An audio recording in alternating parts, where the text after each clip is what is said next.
In round one, we saw one of the most miserable meltdowns in CFP history. We saw shitty special teams, shitty field goals, bad punts, doggy-style backshots. We saw two dudes kiss on live television. The whole world was shitting on group of 5 teams. I'll weigh in on that debate soon. We saw the most angry team in the country after what happened last year. We had Christmas vibes, and we had beef that backfired multiple times. Let's break it all down. In all honesty, 2 flawed teams who will not take down Indiana. But why so negative? John Mateer, he was slinging it early and making plays like this. Now you see me, whoop. Now you don't. Sooner score first, much like they did in the first matchup in Tuscaloosa. We all know how that went down. Oklahoma D-line is dominating per usual, and Tate Sandell, the kicker who wears booty shorts that go up higher than the local TikTok lifestyle influencer, nails this from 51. His 8th past 50 on the year. Hell yeah, Chris Fowler, you're right, he is a weapon. Third Bama 3 and out in a row to start the game. Kalen DeBoer, he's going to Ann Arbor, folks. You Bama fans, get what you asked for at the beginning of the season. Oh my goodness, Deion Burks, is this real? Was this actually a catch? Let's take another look. Oh my goodness, why does my screen have white cream all over it? All right, we're gonna pause it here. 17-0 Sooners, that's big in itself. Also, to this point, a road team has never won a first round game. Matter of fact, a road team has never won a college football playoff game in general. But check this out before the game. Venables and DeBoer, they look the same. They're doing dark magic. They're in on something because holy shit, 9 plays, 75 yards, Ty Simpson, white chocolate, get sexy, fuck a field goal, Brooks, the extra effort. This play right here could have changed the entire game, but it was dropped. Now, I'll get into the drops later. So many of them, so many drop passes this game, bro. Bama takes 3 in the momentum into the half. Psych! John Mateer, you look like me on a predetermined play on College Football 26 or Madden. You predetermined the guy you were throwing to,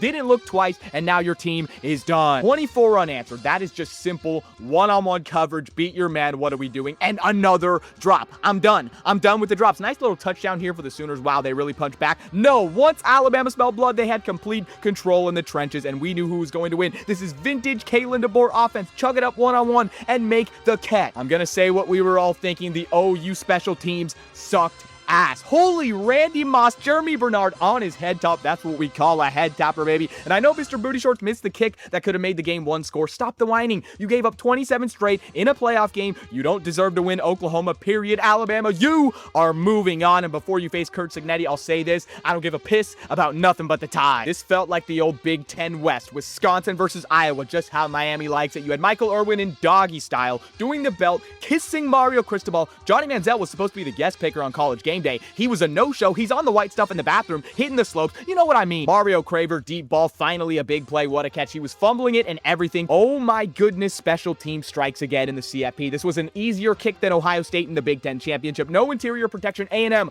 what are we doing? Mario Penis Man is getting hyped over there. Malachi Tony, boom, he's gone. Goodbye. Wait a minute, y'all. We have to check out this tackle. Whoop, by the shoestrings. All right, Miami gets the field goal to take the lead, but holy win, bro. Did y'all see that win, man? That's crazy. Another missed field goal. A fake punt in your own territory under 2 minutes in a tie game right before half. I understand offense isn't doing shit. I like the balls, guys. I do. It's like me shooting shots with 10 out of 10s in the DMs because why not? But in most cases, you need to know that you're converting that. World record for most missed kicks in a CFP game. Amen. Say man. Notre Dame fans, I know they were angry. All right, I'll let the rest of this run. You know why A&M lost? If you can't run the ball. Matter of fact, when Marcel Reed is your leading rusher with 27 yards, you are fucked. You know what, guys? This goes back even further. Remember when A&M was talking that smack all week long about Ruben Bain? Come on now, bro. He had 4 tackles for loss, 3 sacks. Canes had 7 total sacks, and that motherfucker blocked a field goal too. Who in their right mind was calling for A&M's collapse all season? And literally every single picks video. That's right, folks. That's right.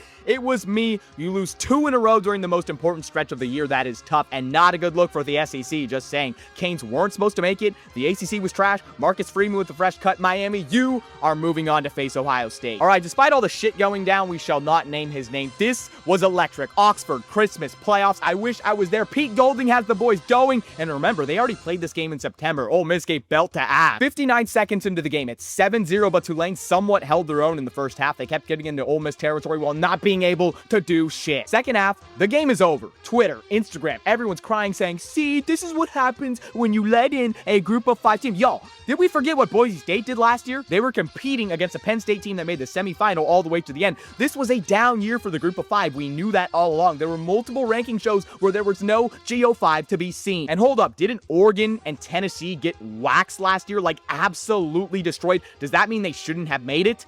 Absolutely not. Notre Dame, 2 things: either get in a conference and have more chances for quality wins in a title game, or stop fucking crying and win the games that actually matter. You had 2 opportunities to reach the playoff over Tulane. Real quick, Tulane had 421 yards of offense and only 10 points. When is the last time you've ever seen that, man? And by the way, Tulane and JMU cannot control that a 5-win Duke won the ACC. I still cannot believe that. I still feel like we're in a fever dream. Those teams took care of business. Yes, entertainment value, Notre Dame would have been way more fun to watch in this game, and ESPN and CFP would have made way more money, in the millions. But this is what makes college football unique. Ole Miss, you are moving on and get a chance at redemption against the Dogs. While I let the Oregon blowout highlights roll, I'll go even further, y'all. When we had the BCS, we thought that moving to 4 teams would stop the argument and the fans bitching problem, but no. Then we moved to 12. Surely everything is fair, right? Nope, I don't care if we go to 24, 36, 64, 69. Y'all are still going to say it's a flawed system. I stand on business. Tulane and JMU deserve the chance on that stage. Now, this begs the question, is the day of the GO5 Cinderella over? Will they ever win